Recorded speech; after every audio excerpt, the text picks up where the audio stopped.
Hi everyone, welcome back to my channel. So today I thought I'd do a little video about homeschooling and what I first noticed when we started homeschooling, the changes and differences that I noticed in my children. So a little bit of background first of all. I have 3 children, and at this time 2 of them were in school, and they were in year 3 and year 5.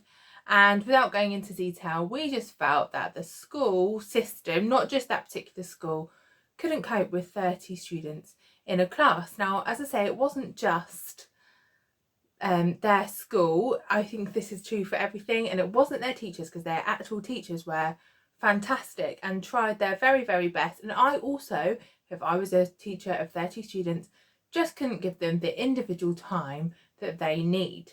And I had always had in the back of my mind, we'd always thought about homeschooling, and it just got to the point where obviously their needs weren't being met, and I thought, I think I could give them a better education at home.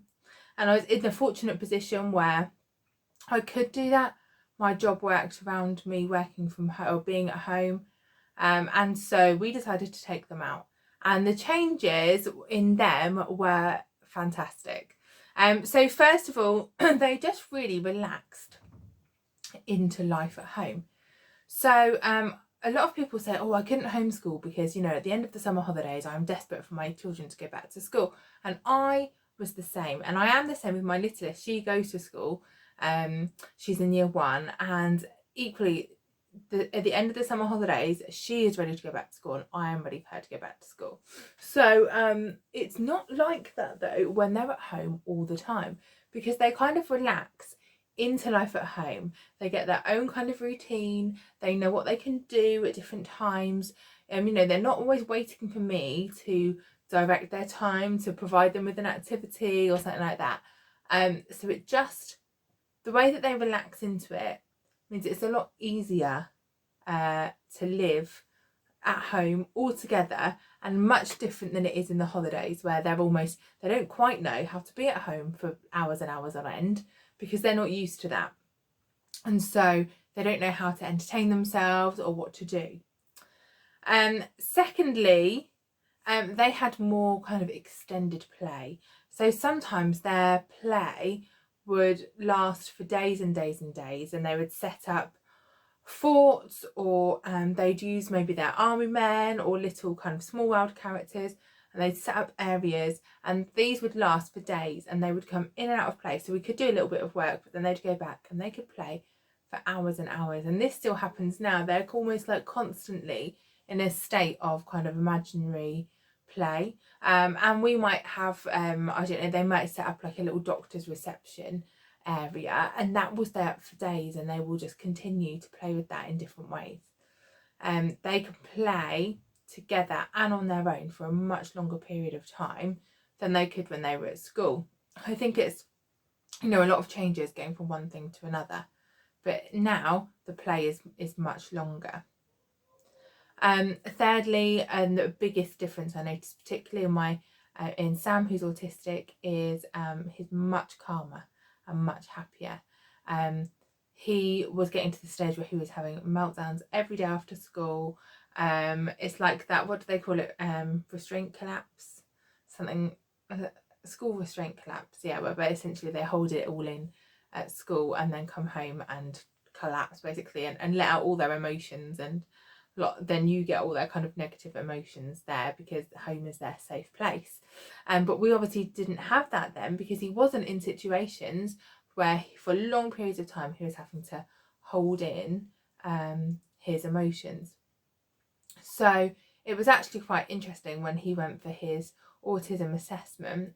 They said, right, what we'll do now after the first one is we'll go into the school and observe him in school. And I said, oh, he's not in school, so you can't do that, but you're welcome to come to our house. And when I'm childminding, obviously there are other children there, so you could see how he interacts with them.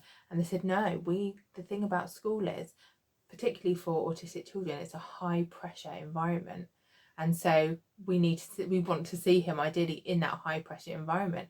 And I said, well, he's not in that high pressure environment anymore. But it was interesting that they spoke about it like that and realised that for many children it is a high pressure place to be. So he is definitely a lot calmer. There are still things like that he doesn't want to do. So for example, he doesn't like having his hair cut. And before that would have been a major meltdown, and we've had times when he's just screamed and screamed the entire time we've been walking into town to get a haircut. But now he can calm himself down a lot quicker, and he can cope with things that are happening. The next thing is they're much happier without the school drama. At school, they're put into these social situations, and often things happen, and one child says this happened, another child says this happened, and the teacher doesn't really know, and it can get quite, it's a lot of drama at school, isn't there? Or there's a lot of groups form or cliques form, and there's just a lot of drama in school that you actually don't get in any other really stage of life. And if you do, you can kind of move away from the drama if that's not what you want, whereas school you're kind of stuck with it. And particularly for my eldest, being a girl, I think sometimes you get a bit more drama, don't you?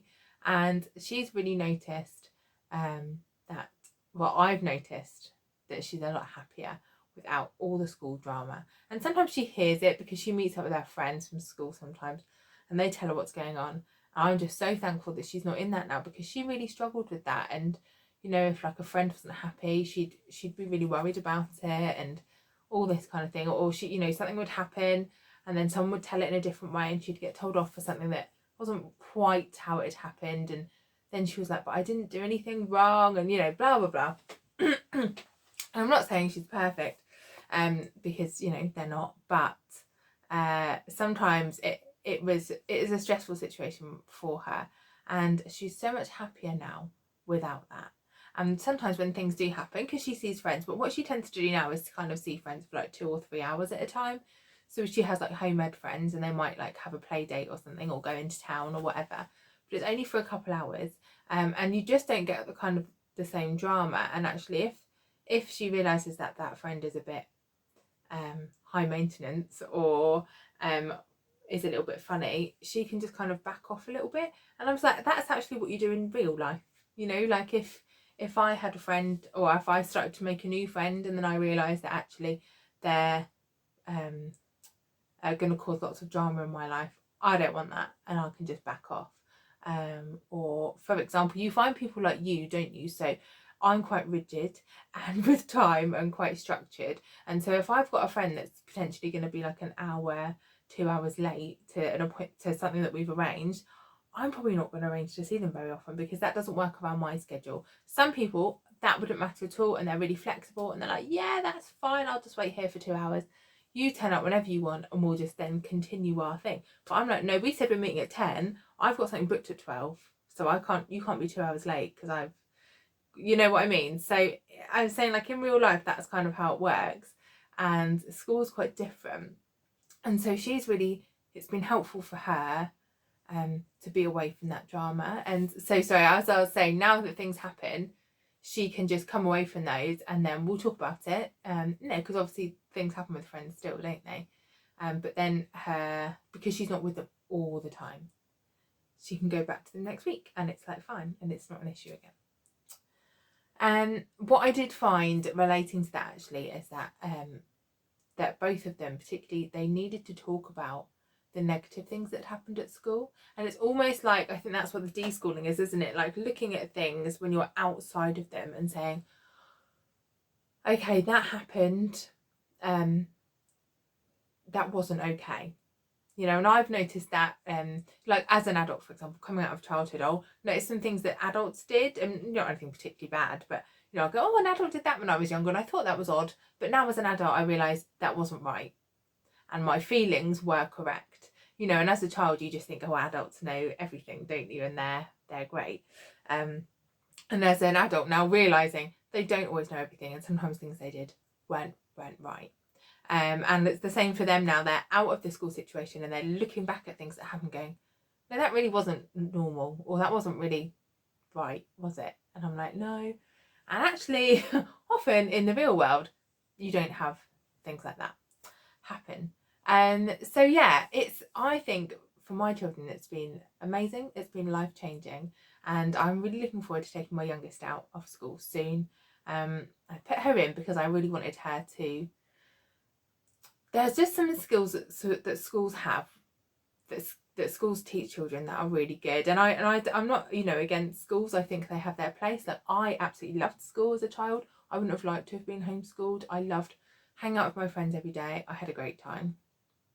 And I think schools teach, so they've taught my little one things like sitting down, doing what you're told, you know, how to work in a group setting a bit more. They've taught her how to read and do basic maths, which I'm very thankful for, because that sounds very hard. But I think, you know, now she's at a level and she's at a stage where I could take her out, and I think it will help her to calm down, settle into home life, maybe be a bit calmer, and again for her to have some more extended playtime. The last thing I thought, because I almost forgot, was they have now had much more time to focus on projects that they want to do.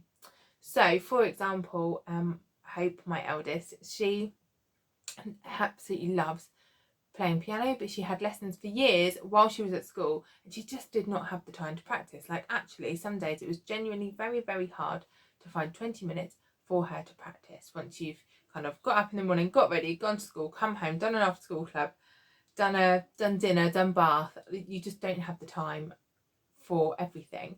But now she can spend an hour and a half a day playing piano if she wants to, and she often does. She loves it, and because it's something she enjoys, she can spend hours and hours and hours on it, and it's lovely. Same with like some crafts. She's got, you know, particular crafts that she likes, and she can spend ages on that. Sam is the same with reading, so he just reads and reads and reads, and he has times when he doesn't, he's not so into it, but he has phases where he just will read, like, you know, quite a thick book, like in a day, because he just really loves reading. And it's lovely that they can have that time to spend on projects that they want. And for me, it's lovely that they can have a childhood where they can do that. It's slower, they have time, they're not rushing around, because let's face it, for the entirety of their adult life, they will be rushing around. They will not be able just to sit there and spend time on the projects that they like doing. And this is the time in their life when they can. And I love that we're able to provide that opportunity for them. So if you're thinking of homeschooling, I'd definitely say go for it. It's great. It's really fun. And you know what? If you don't like it, you can just put them back into school. But around here, there are loads of, you know, great activities on, and it's been brilliant for us and brilliant for my children too. So thanks for watching. See you soon. Bye.